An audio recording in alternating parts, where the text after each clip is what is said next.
Hello everyone, this is Miss Conte, and today I will be reading to you Arthur's First Sleepover. This is written by Marc Brown.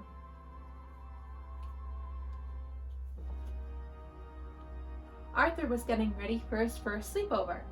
"It isn't until Saturday," called Mother. "Come in and eat your breakfast." Father laughed while he read the paper. "Some man in town says he saw a spaceship," he chuckled.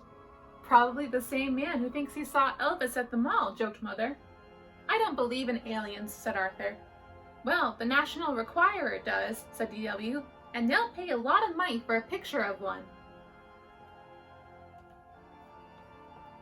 On the way to school, the girls were talking about the spaceship. Arthur wanted to talk about his sleepover. "We can have the sleepover in my tent," said Arthur. "You wouldn't catch me out in a tent with these spaceships landing," said Muffy. "Bad news," said Buster. "My mom thinks I'm too young for a sleepover. I can't come." "But you have to," said Arthur. "It's my first sleepover and you're my best friend."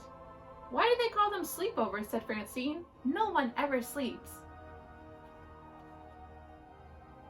That afternoon, Arthur told his mother about Buster's problem. "Well, I'll see what I can do," said Mother.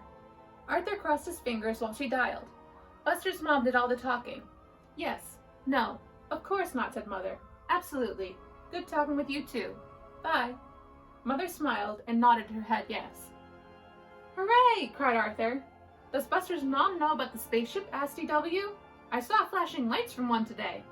"I think that was the pizza shop sign," said Mother.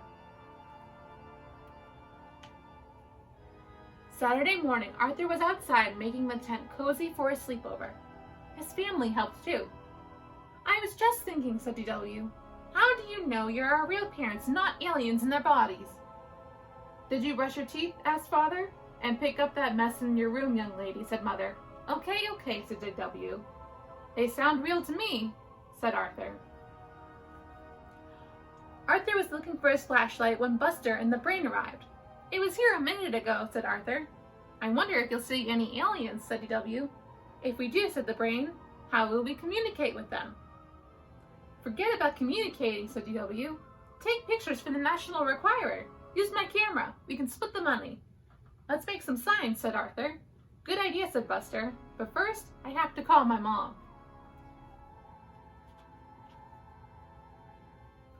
After they finished their signs, they unpacked. "I brought a few snacks," said the Brain. "I brought a rubber snake," said Arthur, "to keep DW away." "What did you bring, Buster?" "Just my baseball cards," said Buster. "And my blankie." "Do you think we will really see aliens tonight?" "No. Do you?" said Arthur. "Highly unlikely," said the Brain.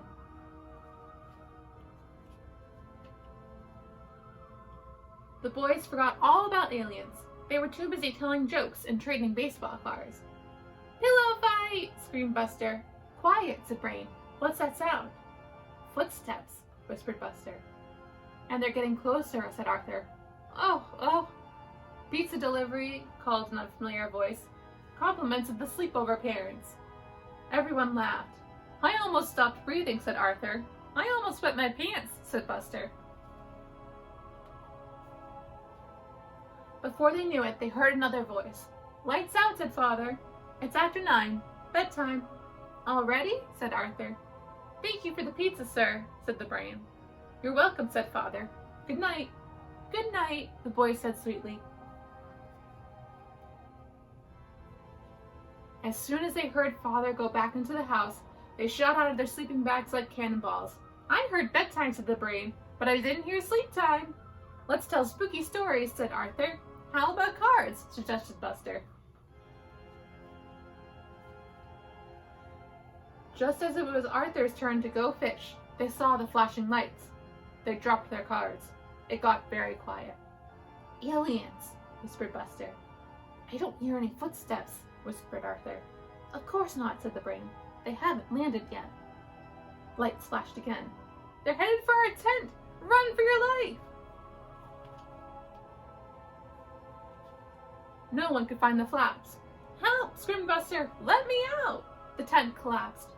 That didn't stop them from making a run for it, but a large maple tree did. "Ouch!" said Arthur. "I'm calling my mom," said Buster.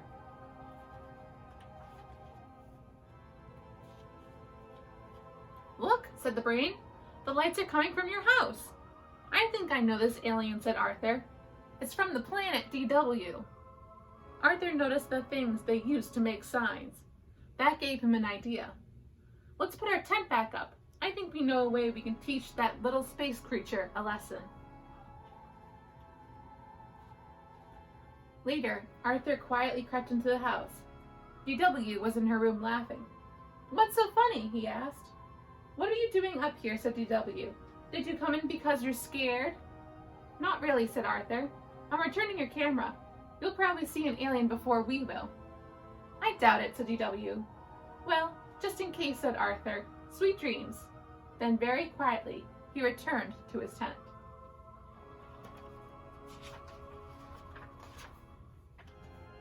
A minute later, DW heard a tap at her window. Aliens! She screamed. She screamed so loud it woke up everyone in the neighborhood. Everyone except Buster, Brain, and the Arthur. When Mother and Father went out to check, the boys were sleeping like little angels. Of course, after Mother and Father went back into the house, it was another story. And that is the end of our story. Thank you very much for listening. I hope you have a wonderful day.